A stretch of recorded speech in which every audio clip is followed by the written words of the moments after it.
This passage gives the background to two of the appointments with Jehovah. First of all, it starts with the celebration of the leaping lamb and its preparation according to the statutes found in Exodus 12. But then it goes on to talk about the ordered assembling and disassembling and marching away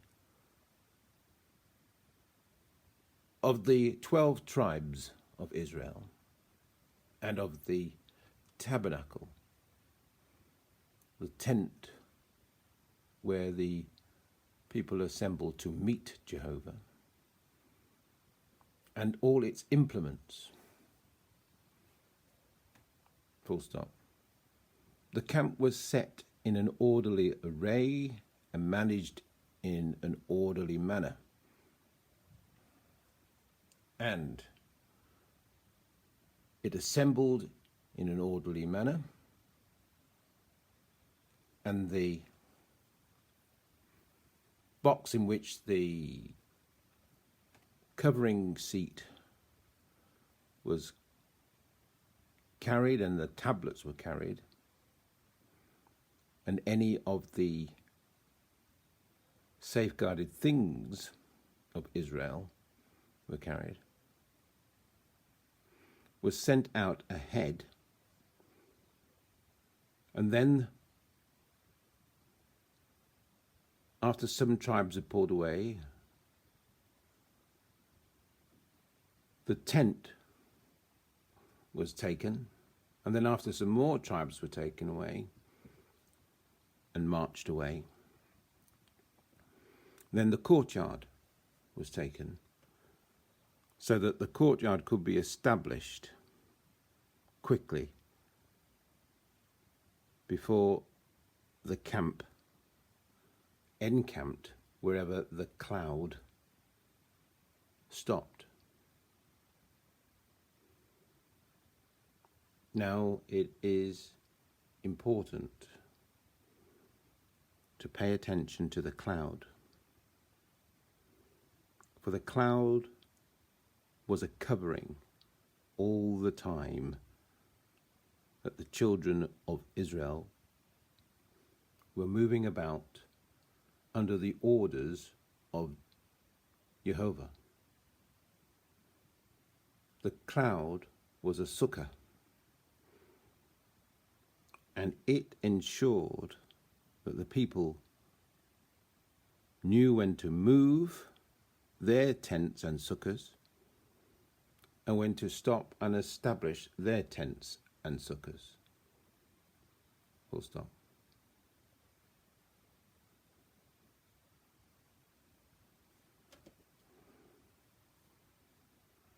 It is well worth noting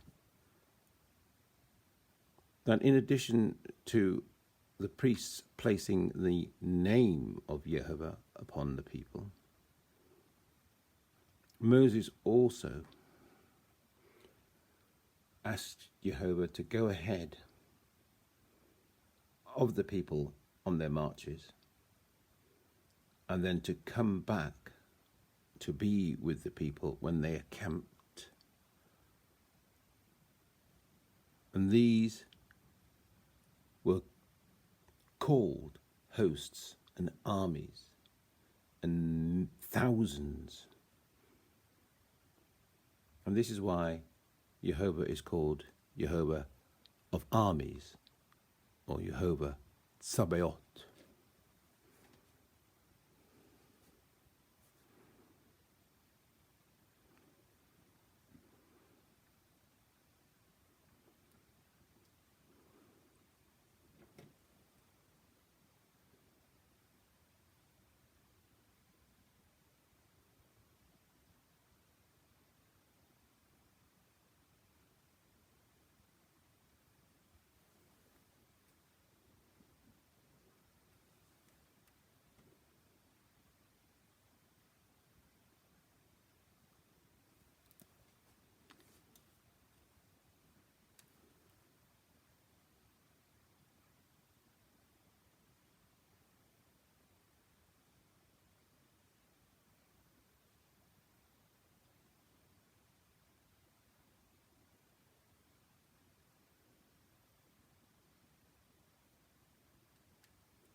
Chapter 9.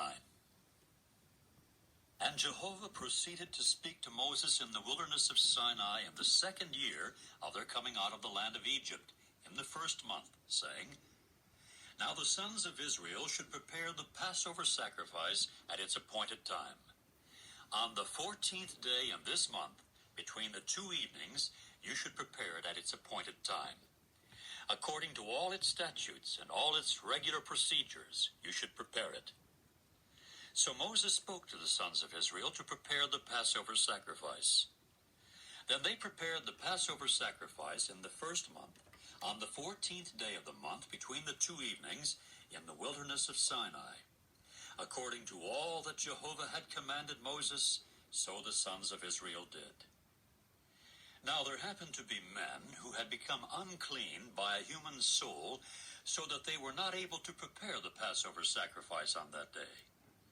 Hence they presented themselves before Moses and Aaron on that day. Then those men said to him, We are unclean by a human soul. Why should we be restrained from presenting the offering to Jehovah at its appointed time in the midst of the sons of Israel? At this Moses said to them, Stand there, and let me hear what Jehovah may command regarding you. Then Jehovah spoke to Moses, saying, Speak to the sons of Israel, saying, Although any man of you, or of your generations, should happen to be unclean by a soul, or off on a distant journey, he too must prepare the Passover sacrifice to Jehovah. In the 2nd month, on the 14th day between the 2 evenings, they should prepare it. Together with unfermented cakes and bitter greens, they should eat it.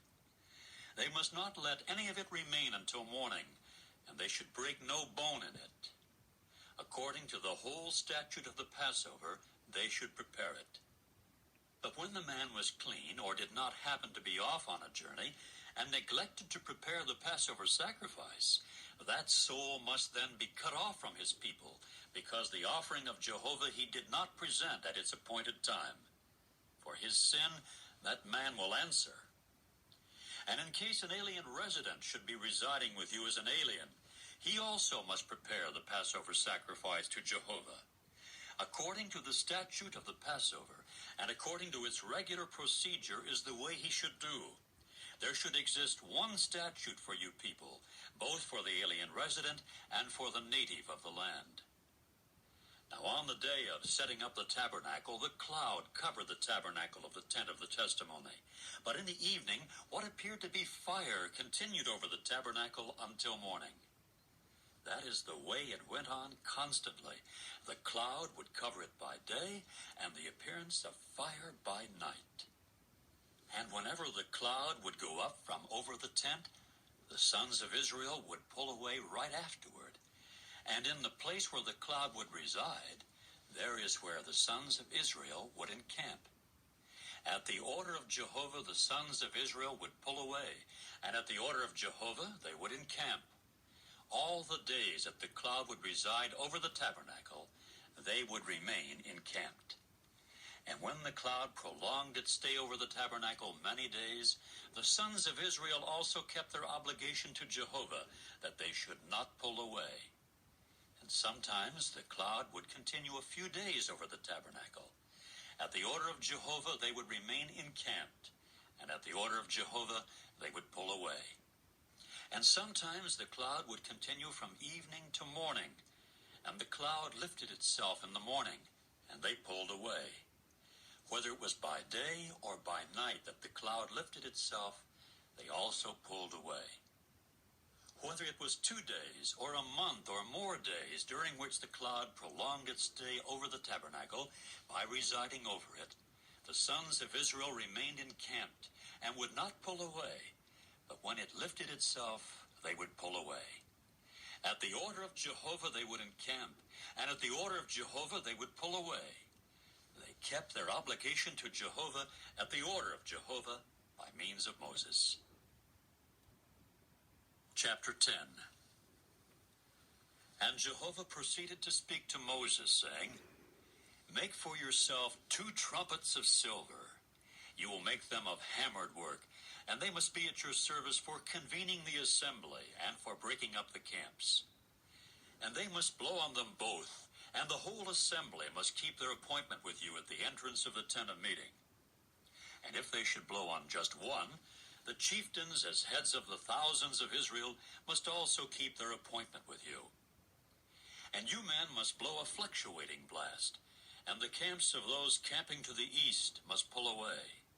And you must blow a fluctuating blast a second time, and the camps of those camping to the south must pull away. They should blow a fluctuating blast for each time one of them pulls away. Now, when calling the congregation together, you should blow, but you must not sound a fluctuating blast.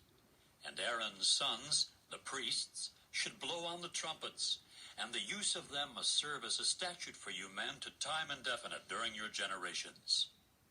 And in case you should enter into war in your land against the oppressor who is harassing you, you must also sound a war call on the trumpets, and you will certainly be remembered before Jehovah your God, and be saved from your enemies. And in the day of your rejoicing, and in your festal seasons, and at the commencements of your months, you must blow on the trumpets over your burnt offerings and your communion sacrifices, and their use must serve as a memorial for you before your God. I am Jehovah your God. Now it came about that in the second year, in the second month, on the 20th day in the month, the cloud lifted itself from over the tabernacle of the testimony. And the sons of Israel began to pull away in the manner of their departures from the wilderness of Sinai, and the cloud proceeded to reside in the wilderness of Paran. And they began pulling away for the first time, according to the order of Jehovah by means of Moses. So the three-tribe division of the camp of the sons of Judah pulled away first of all in their armies, and Nahshon, the son of Amminadab, was over its army. And over the army of the tribe of the sons of Issachar there was Nathanael, the son of Zuar. And over the army of the tribe of the sons of Zebulun there was Eliab, the son of Helon. And the tabernacle was taken down, and the sons of Gershon and the sons of Merari, as carriers of the tabernacle, pulled away. And the three-tribe division of the camp of Reuben pulled away in their armies, and Elizur, the son of Shedehur, was over its army. And over the army of the tribe of the sons of Simeon there was Shelumiel, the son of Zurishaddai. And over the army of the tribe of the sons of Gad there was Eliasaph, the son of Dual. And the Kohathites, as carriers of the sanctuary, pulled away, as they will have set up the tabernacle by the time of their coming. And the three-tribe division of the camp of the sons of Ephraim pulled away in their armies, and Elishama, the son of Ammihud, was over its army. And over the army of the tribe of the sons of Manasseh there was Gamaliel, the son of Pedazur. And over the army of the tribe of the sons of Benjamin there was Abidan, the son of Gideoni. And the three-tribe division of the camp of the sons of Dan pulled away, as forming the rear guard for all the camps in their armies. And Ahiezer, the son of Ammishaddai, was over its army. And over the army of the tribe of the sons of Asher there was Pagiel, the son of Ochran. And over the army of the tribe of the sons of Naphtali there was Ahira, the son of Enan. In this manner were the departures of the sons of Israel and their armies when they would pull away. Then Moses said to Hobab, the son of Ruel, the Midianite, the father-in-law of Moses, "We are pulling away for the place about which Jehovah said, 'I shall give it to you.' Do come with us, and we shall certainly do good to you, because Jehovah has spoken good concerning Israel." But he said to him, "I shall not go along, but I shall go to my own country and to my relatives." At this he said, "Please, do not leave us, because for the reason that you well know where we may encamp in the wilderness, you must serve as eyes for us. And it must occur that in case you should come with us, yes, it must occur that with what goodness Jehovah will do good with us, we in turn will do good to you." So they went marching from the mountain of Jehovah for a journey of 3 days. And the ark of Jehovah's covenant was marching before them for a journey of 3 days to search out a resting place for them. And Jehovah's cloud was over them by day at their marching out from the encampment. And it would occur that when the ark would set out, Moses would say, "Do arise, O Jehovah, and let your enemies be scattered, and let those who intensely hate you flee from before you." And when it would rest, he would say, "Do return, O Jehovah, to the myriads of thousands of Israel." Chapter 11. Now the people became as men having something evil to complain about in the ears of Jehovah.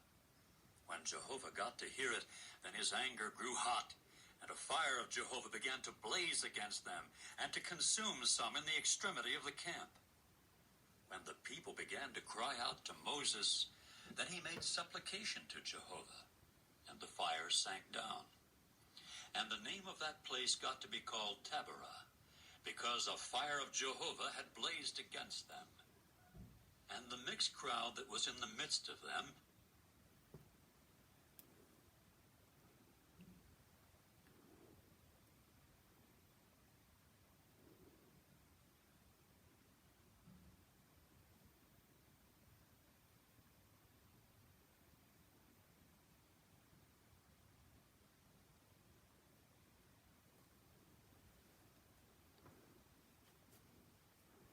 So isn't that beautiful?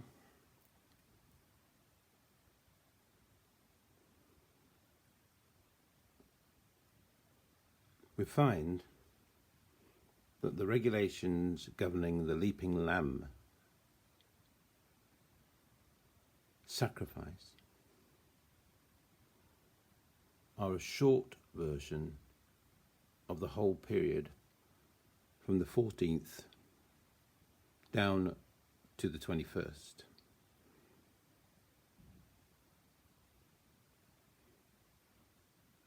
So this is where the tradition of calling this whole festival the Festival of the Leaping Lamb arises. It is also notable that those who live among the Israelites are welcome to and expected to participate in this Leaping Lamb festival. But they have to do it according to the regulations. And one of the regulations is that they must be circumcised. Full stop.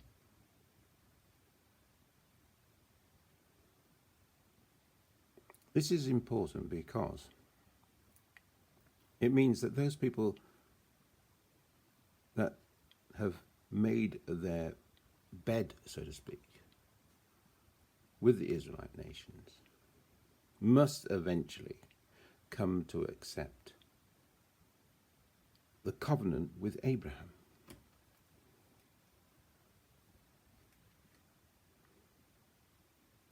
But it only affects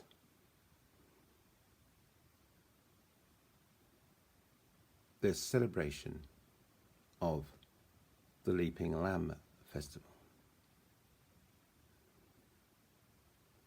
So it's not, as some would have you,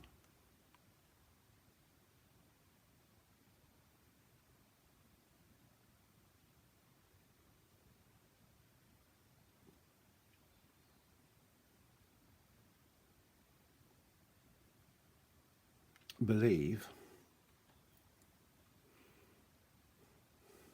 absolutely essential that you are first circumcised before you can settle amongst the Israelite people.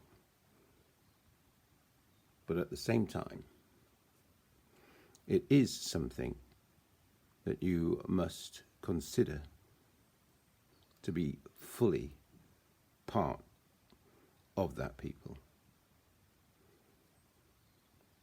Also, it is wonderful to realize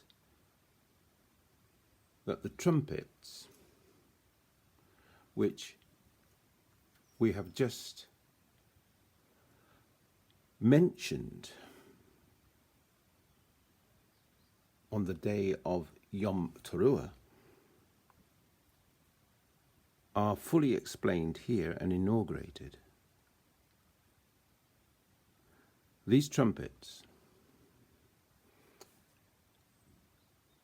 are important for the orderly assembly and disassembly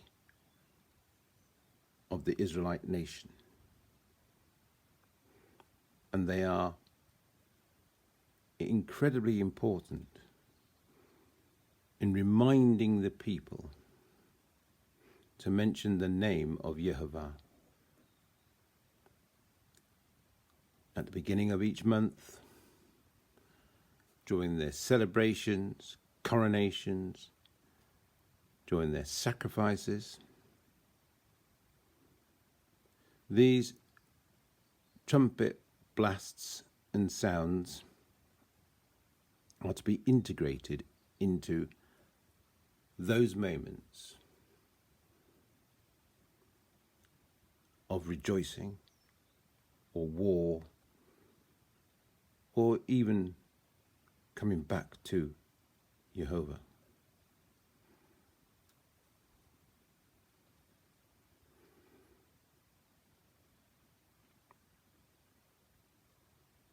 Blowing on the trumpet and shouting and celebrating the name of Jehovah is an important command neglected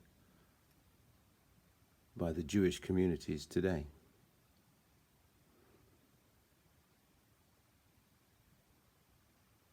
But as Jehovah says, when and if you do it, he will make mention of those that do it, to do good to them. Also, we can see the miraculous presence of Jehovah in the cloud being ever present and being a light at night and a guide during the day. Full stop. It is a wonder that when such a cloud is ever present, that the children of Israel could forget that their Elohim was the powerful one that defeated all the Elohim of Egypt and all the armies and chariots and horses of Pharaoh, and carried them on eagle's wings to wherever they were going.